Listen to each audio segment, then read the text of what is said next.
Olá, turma do sétimo ano. Como vocês estão?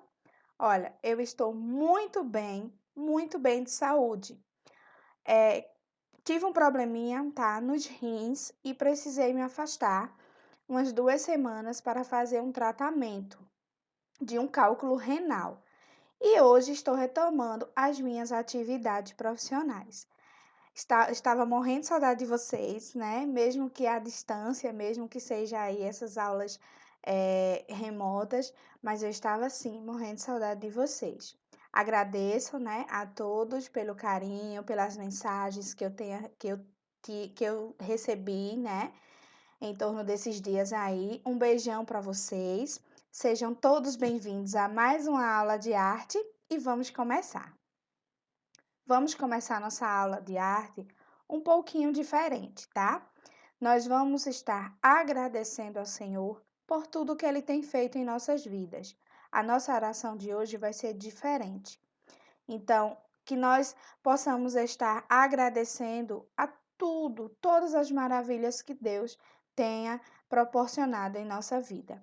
Na minha vida mesmo, Ele me proporcionou a saúde, né? Ele devolveu a minha saúde, né? E hoje estou bem, graças a Deus. Então, a minha sugestão é que vocês estejam agradecendo a Deus todos os dias, tá? Por algo bom que Ele tem feito na vida de vocês. Sugerindo, então, o potinho da gratidão. Então, vocês peguem uma vasilha assim de plástico mesmo, tá? Pequena, não precisa ser grande, nem precisa também ser muito pequena. Mas que vocês estejam escrevendo todos os dias algo de bom para agradecer ao Senhor. E coloquem aqui, tá? Hoje eu agradeço a Deus pela minha saúde. Então, eu copiei na folhinha e coloquei aqui dentro do meu potinho. Amém? Vamos continuar? Nós vamos dar continuidade no caderno 2, tá? Vamos falar sobre o Renascimento e sobre a renovação nas artes 1. Vamos estar falando sobre o contexto do Renascimento e também sobre as artes visuais. O Renascimento foi um período que prestigiou a arte e a ciência, valorizando os feitos e a capacidade racional da humanidade. A cultura da antiguidade clássica volta a ser estudada e torna-se inspiração para os artistas renascentistas. O equilíbrio e a produção foram pontos importantes para as criações artísticas, que investiam no estudo da anatomia, das formas arquitetônicas e na representação harmônica da imagem. Observe a obra de Botticelli. Você é capaz de reconhecer elementos que fizeram parte das manifestações artísticas da Grécia e da Roma antigas? Vamos analisar. Está aí, pessoal, a obra O Nascimento de Vênus, de Sandro Botticelli. Vocês podem, de fato, observar essa obra e perceber alguns elementos, né? A gente vai estar contextualizando agora quando a gente fala sobre o Renascimento.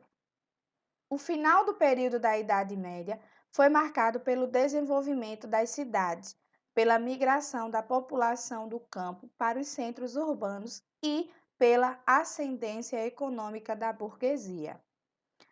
O início do século XV trouxe o Renascimento, um período da história que escolheu a humanidade como principal centro de atenção.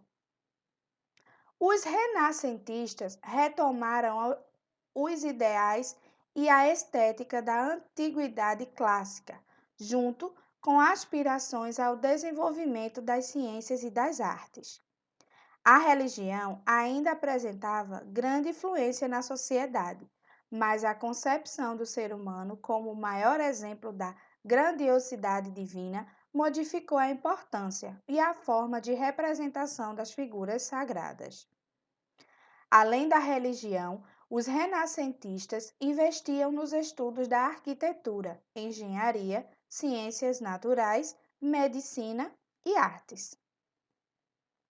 As ciências e as artes tinham a mesma relevância na sociedade renascentista, o que propiciou a valorização da expressão individual, a retomada da autoria nas criações artísticas e o desenvolvimento de técnicas artísticas, como a perceptiva e o chiaroscuro. A arte é compreendida como uma área de conhecimento, assim como as ciências, na qual se constrói significados e saberes essenciais para o desenvolvimento humano. As manifestações artísticas renascentistas se caracterizam pelo estudo das proporções, pelo planejamento harmônico e simétrico. O artista se colocava como um pesquisador do mundo e da humanidade, trazendo para suas criações princípios matemáticos, estudos anatômicos e a observação da realidade. Agora a gente vai falar um pouquinho do contexto sobre a arquitetura. A arquitetura renascentista seguiu padrões matemáticos, como o objetivo de criar ambientes simétricos e equilibrados.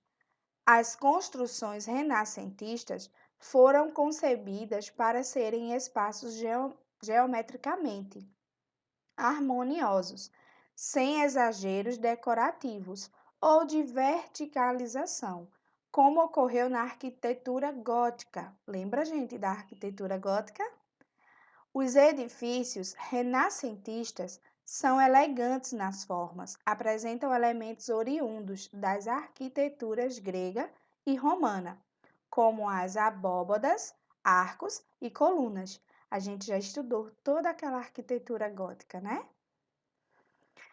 Tá aí, gente, um pouquinho do exemplo, né, do renascimento na arquitetura. Então, a gente pode perceber um pouquinho a arte gótica, né, presente aí nessa imagem. O principal arquiteto renascentista foi o italiano Filippo Brunelleschi, em 1377 a 1446. Que começou a trazer para as construções o espírito do Renascimento. A Capela Santa Maria del Fiore começou a ser construída no período da Idade Média e foi concluída somente no Renascimento. Brunelleschi foi o responsável por criar a grande abóbada da capela. O arquiteto se baseou na estrutura da arquitetura romana do Panteão para estudar e criar a abóbada. O projeto de Brunelleschi foi muito bem desenvolvido e se integrou de maneira perfeita ao restante do edifício, dando a sensação de que a obra pertence a um só arquiteto. Então, eu estou me referindo a essa obra aí, tá, gente? À vista da Capela Santa Maria del Fiore, né? A gente pode perceber tudo que foi lido aí, a gente pode perceber um pouquinho essa arquitetura e essa arte. Vamos lá? A Capela Pazzi é um exemplo da arquitetura renascentista de Brunelleschi, por apresentar equilíbrio e regularidade. Então, a gente pode perceber aí, né, na imagem, que tem, sim, exemplos de uma arquitetura renascentista. Na pintura, os artistas, aí a gente vai estar baseado mais nas artes visuais, tá, gente? O Renascimento nas artes visuais, ok? Na pintura, os artistas renascentistas se debruçaram sobre o estudo da anatomia humana. Tinha a perspectiva como um recurso técnico para criar a ilusão de profundidade.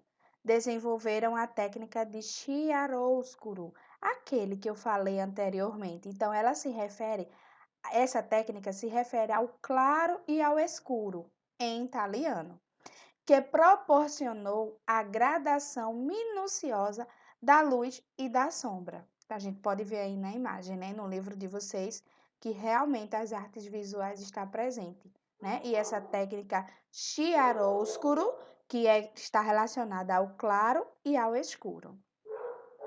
O Renascimento, ainda nas artes visuais, os temas abordados se relacionavam com a religião, a mitologia grega e com os retratos da nobreza.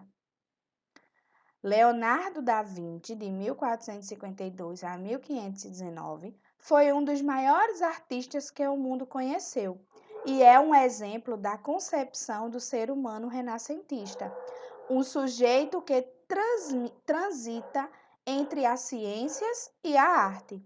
A Virgem dos Rochedos é uma obra na qual podemos observar o uso da técnica do chiaroscuro, criada por Da Vinci. As áreas de sombra e luz são trabalhadas de forma meticulosa, criando um efeito de gradação da luminosidade, que se aproxima da realidade. Outra característica importante presente na obra é a representação da figura humana, segundo a anatomia e proporções corporais. Da Vinci realizou vários estudos sobre a anatomia humana, acompanhando dissecações de cadáveres e criando registro das estruturas anatômicas através do desenho. Então, aí, gente, a gente pode ver um único, né, exemplo de Leonardo da Vinci que se retrata exatamente as características que eu citei, que é a última ceia, o quadro A Última Ceia. Então, aí está retratado todas as características que eu citei aí na arte visuais do Renascimento. Leonardo da Vinci, de 1452 a 1519, as pinturas de Da Vinci também apresentaram outras características importantes das pinturas renascentistas: o uso da perspectiva e a presença de estruturas arquitetônicas do cenário pictórico. Observe que no afresco A Última Ceia, visualizamos o ambiente interno da construção, na qual acontece o jantar. O ambiente é retratado de forma simétrica, evidenciando a estrutura geométrica harmoniosa. A superfície da obra é bidimensional, porém, visualizamos o cenário de maneira tridimensional, por causa da perspectiva que cria a ilusão de profundidade. A gente pode ver também essa obra em 3D. Ela fica bem mais visível e a gente pode perceber todas as características. Sandro Botticelli também foi um pintor renascentista, referencial no período. As obras de Botticelli apresentam representações de cenas e personagens da mitologia grega, como podemos observar na abertura do capítulo, com a pintura Nascimento de Vênus e a obra Primavera. O artista não representava as figuras humanas, seguindo estritamente as proporções e aspectos anatômicos. Observe como os corpos possuem uma pequena desproporção ou despertam uma sensação de estranhamento sobre sua posição. As figuras humanas de Botticelli apresentavam uma idealização das imagens, diferentemente das representações de Da Vinci, que buscava o realismo. Realmente, né? A gente pode ver. Aí está a imagem de primavera. A gente viu a imagem do nascimento de Vênus, né? Que eu coloquei para vocês verem. E essa daí é a primavera, tá? Foi Michelangelo Buonarroti. Foi um grande mestre renascentista, estudioso da anatomia humana, assim como Leonardo da Vinci. Michelangelo investigou com grande atenção as esculturas da antiguidade, desenvolvendo uma compreensão diferenciada sobre a forma e o estudo dos movimentos humanos. O artista era capaz de reproduzir com rapidez e excelência posições e detalhamentos da figura humana. o que o levou a criar os imensos painéis que ornamentam o teto da Capela Sistina, no Vaticano.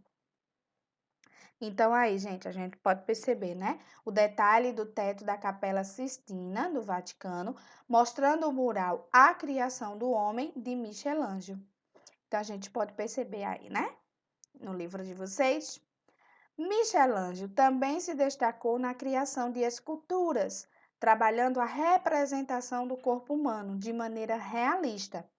Pietà é uma de suas obras-primas, criadas em mármore. Representa a Virgem Maria acolhendo o filho morto no colo.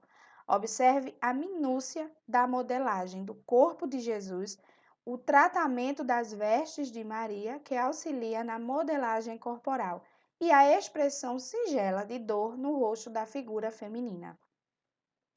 Então, olha aí, pessoal, a obra de Pietà, de Michelangelo, e que a gente pode ver, de fato, as características presentes que foram lidas anteriormente, né? E vamos partir para as atividades. A atividade da página 11 do livro de vocês, do caderno 2, do capítulo 2, certo?